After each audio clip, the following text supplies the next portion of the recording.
Stop calling Chloe Bailey a flop for a second, because the real story is far uglier than a bad chart week. Chloe Bailey might be the clearest proof that modern pop no longer knows what to do with elite skill. Chloe Bailey can sing live without a safety net. Chloe Bailey can dance like rehearsal still matters. Chloe Bailey can produce, arrange, stack harmonies, and sell a visual. Chloe Bailey looks like a star, moves like a star, works like a star, and still keeps running into a wall that refuses to break. That is not normal. That is not random. That is a system failure wearing Chloe Bailey's face. And the most uncomfortable part of this whole story is that everybody can see the talent. Nobody is arguing that Chloe Bailey cannot perform. Nobody is laughing at a weak voice. Nobody is pointing at clumsy stage presence. The argument around Chloe Bailey is much stranger than that. The argument is this: how can an artist built with almost every old-school superstar ingredient keep landing in a commercial reality that feels so quiet, so stalled, so weirdly cold? When the room stays silent in front of that much ability, the silence becomes the story. That is why Chloe Bailey keeps triggering such strong reactions online. Chloe Bailey does not fit the usual flop narrative. Most struggling pop runs come with an easy explanation. Weak vocals. Forgettable songs. No charisma. No identity. No work ethic. Chloe Bailey ruins that easy math. Chloe Bailey shows up over-prepared in an era that barely rewards preparation. Chloe Bailey keeps delivering peak-effort pop star labor in a market that often treats labor like an outdated costume. And once that pattern clicks into place, the entire career starts to look less like personal failure and more like a brutal mismatch between product and marketplace. The mistake starts at the foundation. Chloe Bailey did not enter the public eye as a scrappy unknown trying to earn basic trust. Chloe Bailey entered under one of the heaviest cosigns possible. Chloe x Halle came up through YouTube, caught Beyoncé's attention through a cover of Pretty Hurts, and was signed to Parkwood, turning a viral discovery story into a prestige industry fairy tale. That story sounded magical on paper because almost anybody would assume that a Beyoncé connection equals a fast lane to cultural dominance. But that kind of cosign can act like a blessing and a trap at the same time. A megastar cosign does two things at once. The first thing looks obvious. A huge name hands over credibility, visibility, and instant press oxygen. The second thing is more dangerous. A huge name quietly hands over expectations so large that ordinary artistic development starts to look like disappointment. Chloe Bailey did not get introduced to the public as a rough draft. Chloe Bailey got introduced as proof of Beyoncé's eye, Beyoncé's standards, Beyoncé's taste, and indirectly Beyoncé's future-facing legacy. That kind of arrival can make patience disappear before a solo career even begins. Instead of being allowed to evolve in public, Chloe Bailey entered adulthood inside a performance standard that was already turned up to 10. Fans did not look at Chloe Bailey and see a young artist finding center balance in real time. Fans looked at Chloe Bailey and saw a project with elite backing, elite training, elite aesthetics, and elite expectations. That means every misfire became more expensive. Every styling decision felt bigger. Every rollout delay looked more suspicious. Every song had to justify not only Chloe Bailey, but the mythology surrounding Chloe Bailey. That pressure would be hard enough in any decade, but the timing made everything harsher. Chloe Bailey emerged from a duo that many people loved for musical chemistry, visual elegance, and a kind of poised, dreamy, almost floating identity. Then the solo pivot asked the audience to accept a different mode. Louder sensuality, higher heat, bolder provocation, and a more aggressive push towards solo pop spectacle. That shift did not fail because sensuality is wrong. That shift struggled because the audience did not fully understand why Chloe Bailey was choosing that exact lane, that exact moment, in that exact packaging. When an artist changes gear, the public does not just judge the content. The public judges whether the shift feels inevitable. The public asks whether the new direction feels like revelation or strategy. With Chloe Bailey, too many casual observers interpreted the pivot as strategy first and revelation second. The result was a trust gap. If the audience senses calculation before emotional truth, the audience pulls back. That pullback does not always sound loud. Sometimes the pullback sounds like indifference, and indifference is deadlier than outrage. That is why Have Mercy matters so much in the Chloe Bailey timeline. Have Mercy arrived like a declaration, a visual strike, a moment that put Chloe Bailey's solo name in front of everybody. The track dropped in September 2021 and instantly made the solo era feel real. The problem is not that Have Mercy failed to start a conversation. The problem is that the larger machine did not convert conversation into a decisive, properly timed album era takeover. In Pieces did not arrive until March 2023, after a long stretch of singles and stop-start anticipation that drained urgency out of the launch. That gap matters more than some executives want to admit. Pop momentum is emotional, not merely logistical. Once a breakout solo moment hits, the artist either floods the lane with a larger statement or risks letting curiosity cool into distance. Chloe Bailey's rollout felt like the kind of rollout built for an older industry calendar, not the kind of hyper-compressed ecosystem that now decides relevance in real time. By the time In Pieces finally landed, some of the original voltage had leaked out of the wires. And when In Pieces arrived, the numbers turned into a weapon. In Pieces, released through Parkwood Entertainment and Columbia Records on March 31, 2023, and later debuted at number 119 on the Billboard 200. In raw business terms, that is just one data point. In internet terms, that became a narrative grenade. Online culture loves numbers because numbers can be screenshotted, memified, simplified, and used as a substitute for analysis. Once low first-week discourse takes over, people stop listening with open ears. People start listening for confirmation. That is the loop that can poison an artist's brand. A release underperforms. The underperformance becomes a joke. The joke becomes identity. Then every next release walks into the room already wearing that identity. Chloe Bailey has been dealing with exactly that kind of loop. Casual listeners do not approach a new Chloe Bailey drop with clean expectations. Casual listeners approach a new Chloe Bailey drop carrying a bundle of prior assumptions. Too much push, too little impact, too many think pieces, not enough genuine connection. Once an artist enters that loop, talent alone cannot break the circuit. But the harshest truth is not about charts. The harshest truth is about positioning. The music business tried to sell Chloe Bailey using a framework borrowed from a previous era without fully respecting the changed appetite of the current one. Chloe Bailey was packaged like a precision-crafted event performer in a climate that often rewards messier intimacy, lower polish, faster content churn, and personality fragments that feel accidentally captured instead of carefully built. In other words, the industry brought a couture stage weapon to a market addicted to disposable immediacy. That is my unique angle on Chloe Bailey's career.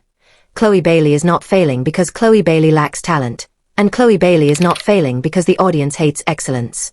Chloe Bailey is stalling because the market keeps treating virtuosity like a premium product in a discount aisle. Chloe Bailey was built like a prestige machine and launched into an economy that rewards frictionless relatability, chaotic intimacy, and algorithmic repetition more than disciplined spectacle. Chloe Bailey is a Ferrari being graded by people riding dirt bikes through mud for fun. Read that one more time because that idea unlocks almost everything. If the audience values raw access over refinement, then elite polish can accidentally create distance. If the audience values spontaneity over structure, then structure can look stiff even when structure is difficult, rare, and impressive. If the audience values meme energy over mastery, then mastery can start feeling invisible. Chloe Bailey did not arrive too untalented for pop. Chloe Bailey arrived too overqualified for the current reward system. That mismatch also explains why so much commentary around Chloe Bailey sounds confused.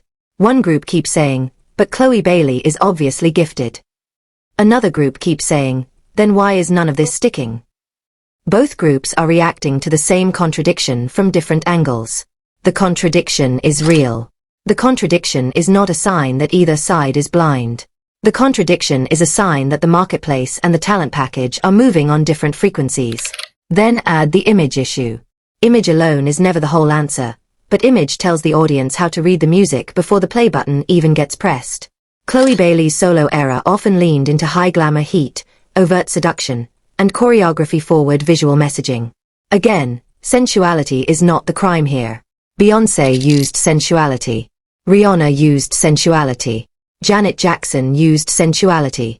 The real question is whether the sensuality deepened Chloe Bailey's core story or distracted from Chloe Bailey's strongest emotional leverage. Chloe Bailey's deepest natural advantage has always looked like musical command. Voice. Arrangement. Intensity. Effort. Musicianship. Emotional attack. When the marketing frame leans too hard on physical provocation, the conversation can shift away from that advantage and toward easier, lazier, more cynical internet readings. Then the artist starts fighting the wrong battle. Instead of making the public ask, how is Chloe Bailey this musically advanced? The public starts asking, why is Chloe Bailey pushing so hard? Once that question becomes the headline, the art gets buried under the performance of trying. Trying is another loaded word in this era. A lot of current pop winners succeed by making everything appear effortless, even when huge teams are engineering every second behind the curtain. Chloe Bailey often looks unapologetically effortful, rehearsed, committed, exact, physically invested, vocally locked in.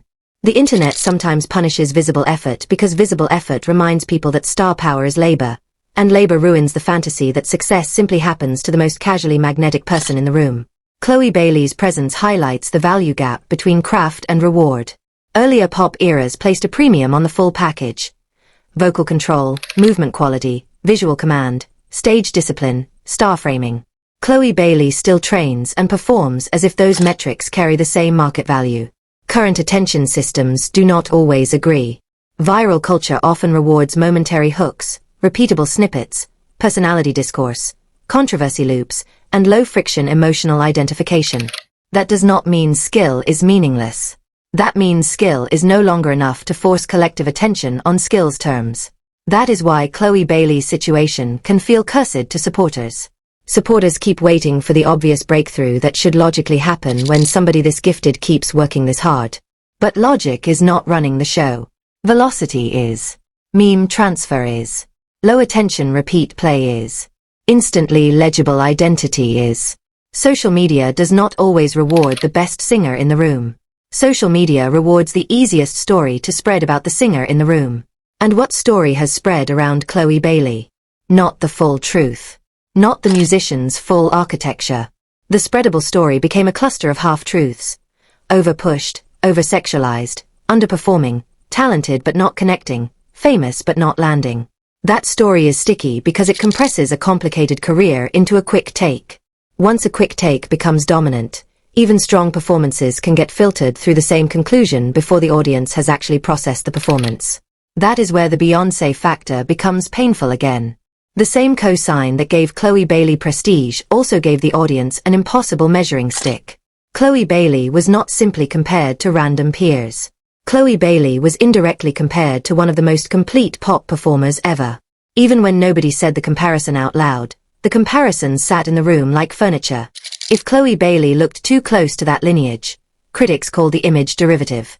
If Chloe Bailey moved away from that lineage, critics called the pivot forced. That is a suffocating lane to occupy.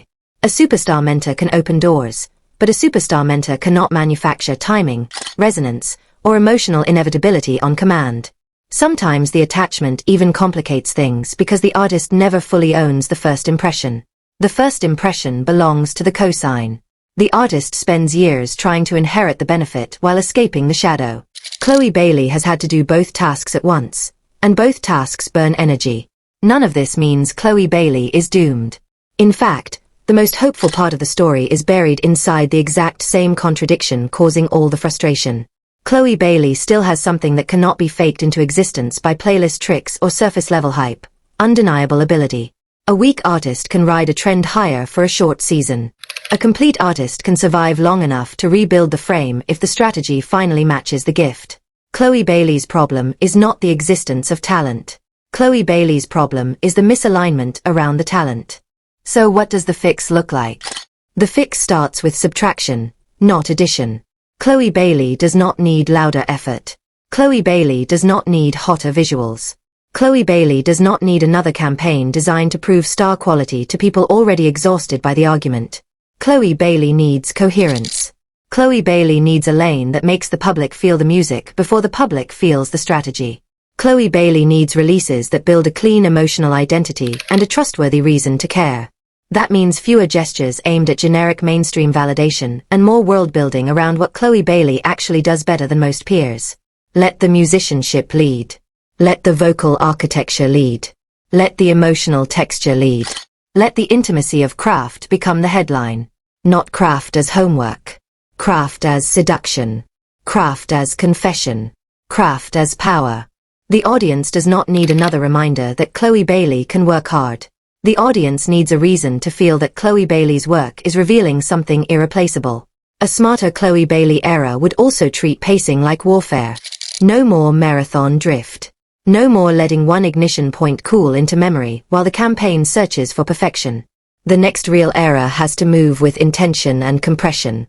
If one record sparks, the world arrives quickly. If one performance lands, the follow-up lands before the conversation disappears. The internet punishes hesitation. Chloe Bailey cannot afford a prestige rollout that arrives after the emotional weather has changed. Chloe Bailey may also need to stop auditioning for the widest possible room. That sentence sounds harsh, but the sentence could save the entire solo run. Not every great artist becomes massive by forcing universal appeal. Some great artists become culturally durable by building a fortress of conviction first. A strong core audience can do more for Chloe Bailey than endless attempts to convince indifferent spectators. Indifference is expensive. Devotion compounds. People look at lower chart peaks and assume the answer is broader compromise. Sometimes the better answer is sharper identity, more specificity, more artistic clarity, more confidence in the very traits that casual audiences might overlook at first. The mainstream often follows after a niche feels undeniable. Chloe Bailey does not need to dilute the gift. Chloe Bailey needs to frame the gift so clearly that ignoring Chloe Bailey starts to feel like missing the point. And yes, Chloe Bailey also needs music that hits with merciless replay power. Talent without songs never wins the final war. But even that conversation needs honesty. Strong songs do not only mean songs built for obvious virality. Strong songs mean songs that lock identity, convert curiosity into attachment, and create emotional ownership in the listener. The next defining Chloe Bailey record cannot merely be good. The next defining Chloe Bailey record has to sound like nobody else could have made that exact record in that exact form. Because that is the final diagnosis. Chloe Bailey has spent too much time inside a public conversation centered on whether Chloe Bailey deserves success. Wrong conversation. The right conversation is whether the machine around Chloe Bailey understands how to translate rare ability into a modern emotional habit for listeners. So far, the answer looks shaky. The machine has sold spectacle, sold sex appeal, sold prestige, sold potential, sold effort. The machine has not fully sold the one thing that creates repeat loyalty. A crystal clear emotional necessity. No curse is haunting Chloe Bailey. No invisible hex is sitting on the charts. The real problem is colder than superstition. Chloe Bailey became the test case for what happens when old-school pop star excellence collides with a new-school attention market that often undervalues excellence unless excellence arrives disguised as intimacy, narrative, or chaos. Chloe Bailey is not evidence that skill does not matter. Chloe Bailey is evidence that skill needs the right story, the right pacing, the right positioning, and the right emotional frame before the market knows how to reward skill again. So the next time somebody shrugs and says Chloe Bailey just does not have it, push back. The tragedy of Chloe Bailey is not the absence of it. The tragedy of Chloe Bailey is the opposite. Chloe Bailey has too much of the difficult stuff and has been handed a strategy that keeps emphasizing the easiest stuff. Until that reverses, the audience will keep staring at a world-class engine stuck in traffic and pretending the engine was the issue. And when that reversal finally happens, the entire story around Chloe Bailey could change faster than people think. Public opinion is not cement. One truly aligned era could turn years of mockery into a redemption arc so sharp that the same people laughing now start acting like belief was there all along. That is how pop memory works. Cold today. Revisionist tomorrow. The window is still open. Chloe Bailey is still young. Chloe Bailey is still gifted. Chloe Bailey is still visible enough to matter and skilled enough to capitalize if the strategy finally stops fighting the gift. But the next move has to be ruthless in its clarity. Not louder. Clearer. Not more forced. More inevitable. Not more proof of talent.